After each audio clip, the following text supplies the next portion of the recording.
டாஸ்மாக் வழக்கு தொடர்பாக பொய் சொல்ல வேண்டாம் என்று அமலாக்கத்துறைக்கு நீதிபதிகள் அறிவுறுத்தி இருக்கிறார்கள். அதனை முக்கிய செய்தியாக நாம் பார்க்கிறோம். கூடுதல் விவரங்களை நம்முடைய செய்தியாளர் மதனிடம் கேட்கலாம். மதன், இந்த வழக்கில் நீதிபதிகள் என்னென்ன அறிவுறுத்தல்களை அமலாக்கத்துறைக்கு கொடுத்திருக்கிறார்கள்? கண்டிப்பாக இந்த டாஸ்மாக் அந்த 20 இடங்களில் கடந்த 6ஆம் தேதி முதல் 8ஆம் தேதி வரைக்கும் அமலாக்கத்துறை நடத்திய அந்த சோதனை அடிப்படையில் மேற்கொண்டு எந்த ஒரு நடவடிக்கையும் எடுக்கக்கூடாது என்று தற்போது அமலாக்கத்துறைக்கு சென்னை உயர்நீதிமன்றம் உத்தரவு பிறப்பித்துள்ளது. அதே போல இந்த சோதனைக்கு எதிராக டாஸ்மாக் தொடர்ந்த வழக்கிலும் பதில் மனு தாக்கல் செய்ய வேண்டும் என்றுதான் தற்போது அமலாக்கத்துறைக்கு சென்னை உயர்நீதிமன்றம் இந்த உத்தரவை பிறப்பித்துள்ளது. அதாவது கடந்த 6ஆம் தேதி முதல் இந்த தமிழகத்தில் 20 இடங்களில் அமலாக்கத்துறை சோதனை நடத்தினார்கள். குறிப்பாக அந்த டாஸ்மாக் மது பாட்டிலுக்கு நிர்ணயிக்கப்பட்ட விலையை விட 10 முதல் 30 ரூபாய் கூடுதல் தொகை வசூல் செய்தது, டாஸ்மாக் அதிகாரிகளுக்கு மது ஆலை லஞ்சம் வழங்கியது, கொள்முதலை குறைத்து காட்டியது, பணியிடை மாற்றம் உள்ளிட்டவைகளுக்கு லஞ்சம் பெற்றது தொடர்பாக அந்த சோதனை நடத்தப்பட்டதாகவும் இந்த முறைகேடு கண்டுபிடிக்கப்பட்டதாகவும் அமலாக்கத்துறை ஒரு அறிக்கையும் வெளியிட்டது.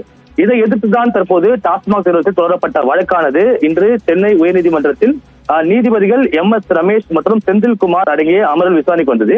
அப்போது தமிழக அரசை பொறுத்தவரைக்கும் இது போன்று ஏற்கனவே இந்த சட்டவிரோத மணல் கடத்தல் என்ற பெயரில் அமலாக்கத்துறை இது போன்று எந்த ஒரு விதிகளை பின்பற்றாமல் தமிழக அரசு அதாவது மாவட்ட ஆட்சியரிடம் இந்த சம்மன் அனுப்புகிறது. அதே போல்தான் தற்போதும் இந்த டாஸ்மாக் விவகாரத்திலும் அமலாக்கத்துறை செயல்பட்டு வருகிறது. இது போன்ற ஒரு சோதனை நடத்தும் போது எதற்காக சோதனை நடத்தப்படுகிறது, எதற்கு நடத்தப் போகிறது தொடர்பாக எழுத்துப்பூர்வமாக ஒரு முன்கூட்டியே தெரிவித்து அதற்கான அனுமதி பெற வேண்டும். ஆனால் அவ்வாறு இல்லாமல் எந்த ஒரு அனுமதியும் பெறாமல் இது போன்ற சட்ட விரோதமாக டாஸ்மாக் இது போன்ற அதாவது அமலாக்கத்துறை இது போன்ற சோதனை நடத்தியதாக தமிழக அரசு தெரிவிக்கப்பட்டது.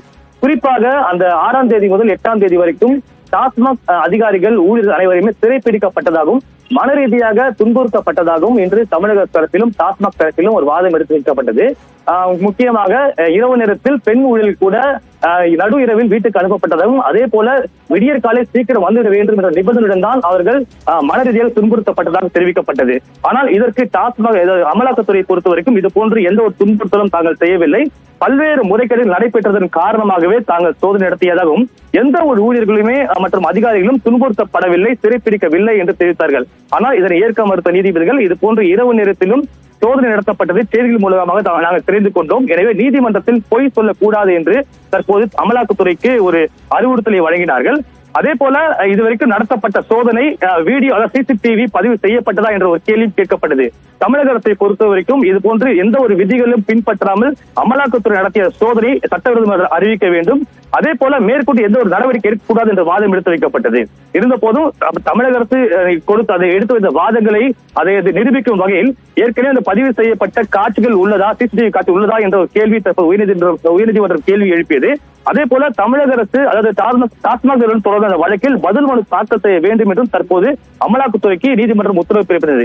இது போன்று உத்தரவு பிறப்பிக்கப்பட்டு இந்த தொடர்பாக வரும் திங்கட்கிழமைக்குள்ளாக பதில் மனு தாக்கல் செய்ய வேண்டும் என்று அமலாக்கத்துறை தற்போது உத்தரவு பிறப்பிக்கப்பட்டுள்ளது. அதுவரைக்கும் மேற்கொண்டு எந்த ஒரு மேல் நடவடிக்கையும் அதாவது ஏற்கனவே நடத்தப்பட்ட சோதனை அடிப்படையில் மேற்கொண்டு எந்த ஒரு மேல் நடவடிக்கை எடுக்கக்கூடாது என்றும் தற்போது அமலாக்கத்துறைக்கு சென்னை உயர்நீதிமன்றம் உத்தரவு பிறப்பித்துள்ளது. விரிவான விவரங்களுக்கு நன்றி மதன்.